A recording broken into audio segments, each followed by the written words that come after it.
Hello, good afternoon. Today I'm going to be talking to you about applied behavior analysis, the reason behind behavior. This I mentioned in our last class when I talked about types of disabilities. And I mentioned that every behavior has a reason, and it is the responsibility of the teacher to find out the reason behind every behavior. Because without knowing the reason behind the behavior, you might judge a child wrongly.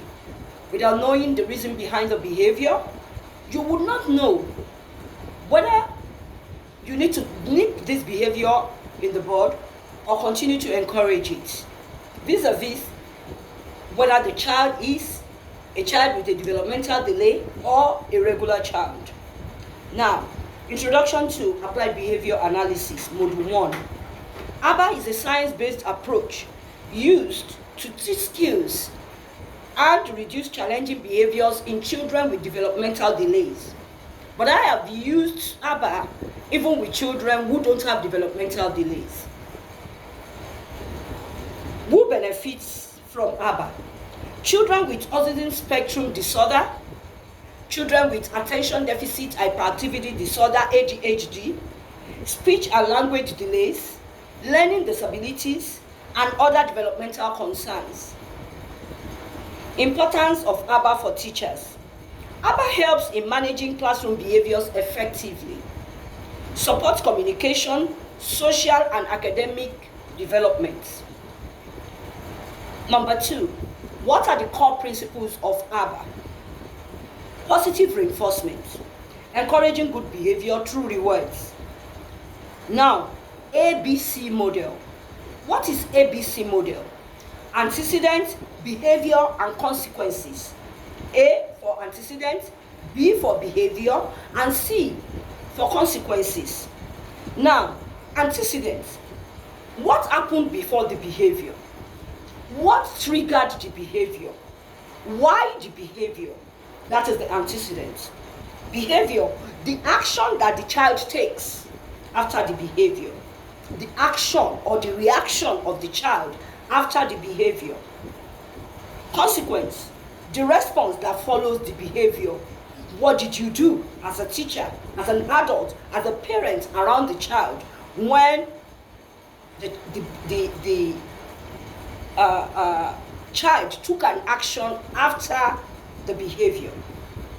Task analysis, breaking complex skills into smaller, manageable steps. When skills are too cumbersome, when a child can hardly write 1 to 20,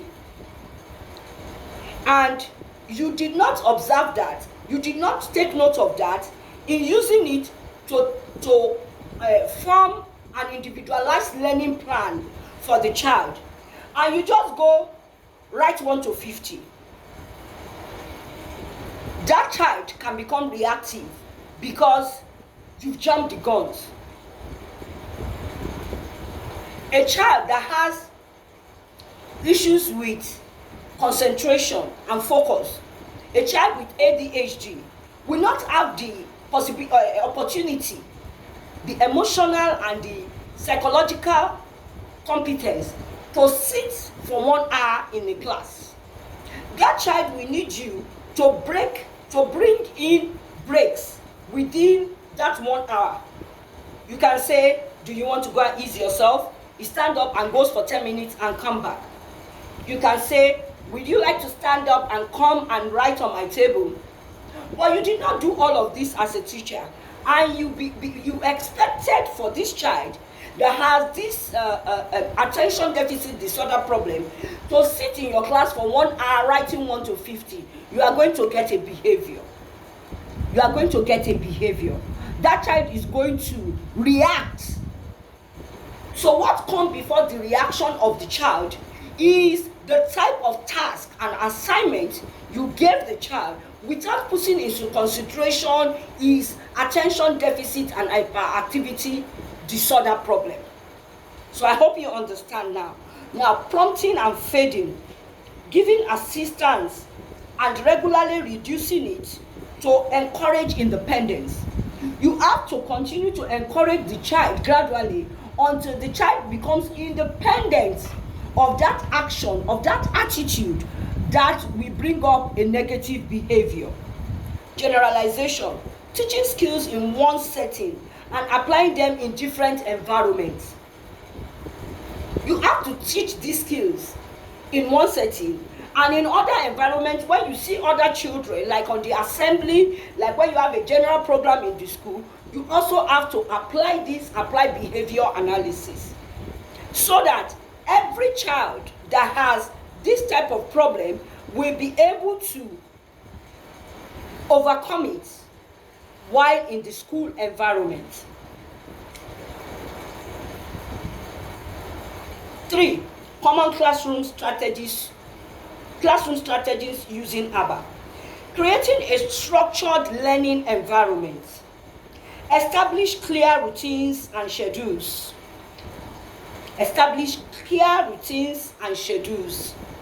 Use visual support, picture, schedules, charts, and labels. Maintain consistent rules and expectations for all children. Maintain consistent rules and expectations for all children. Now, that is part A I have dealt with. I am dealing with part B now. Using ABBA to improve learning and socialization. Communication skills. Encourage words, signs, or picture exchange. Encourage words, sign language, or picture exchange between children.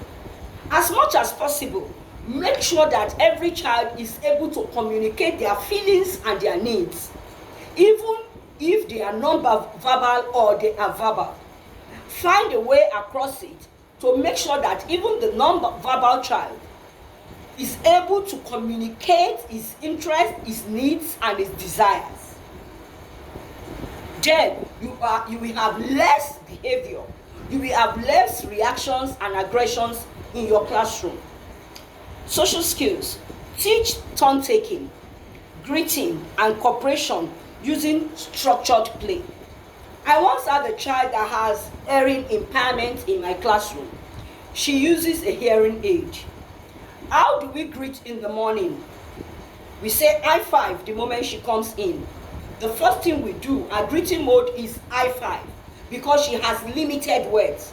But I still ensure that she greets me when she comes into the class in the morning, and when she's leaving in the afternoon. There is always a way we communicate. Behavior management.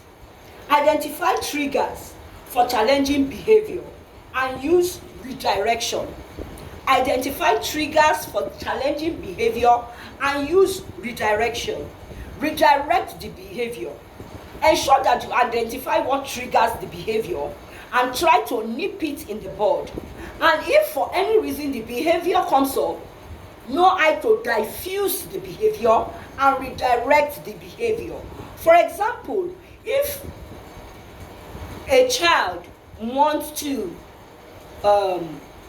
ease himself, a non-verbal child wants to ease himself, it's impossible for him to say, I want to go to the toilet. So, and if you don't give him prompts, things to use to go to the toilet, to tell you or to indicate that he wants to go to the toilet, the child can wee on the floor. The child can start shouting and screaming because he doesn't want to wee on himself. That is why it is important to use prompts. So you can have something like this, that you have pictures of maybe toilets.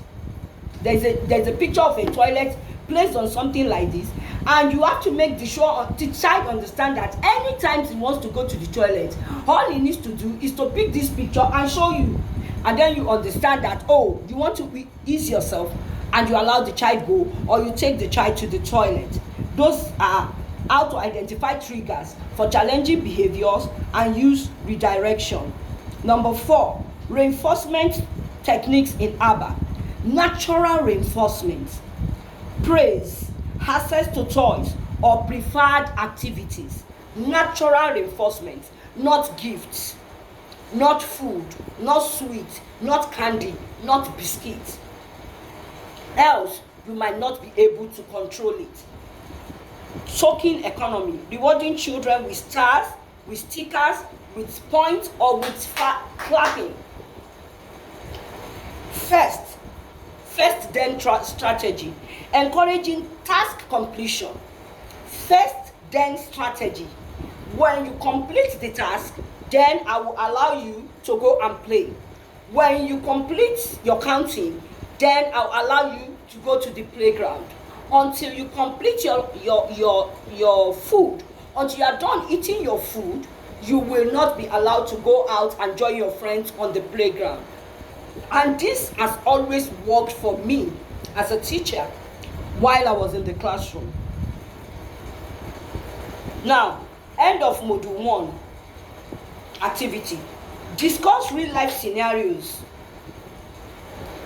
amongst yourself as teachers in a group, or as early years teachers, or as elementary teachers.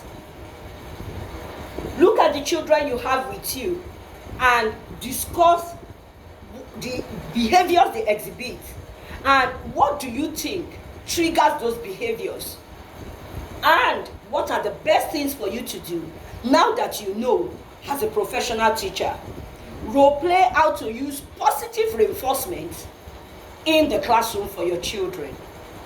Thank you. Good afternoon. Tomorrow we'll be taking module 2.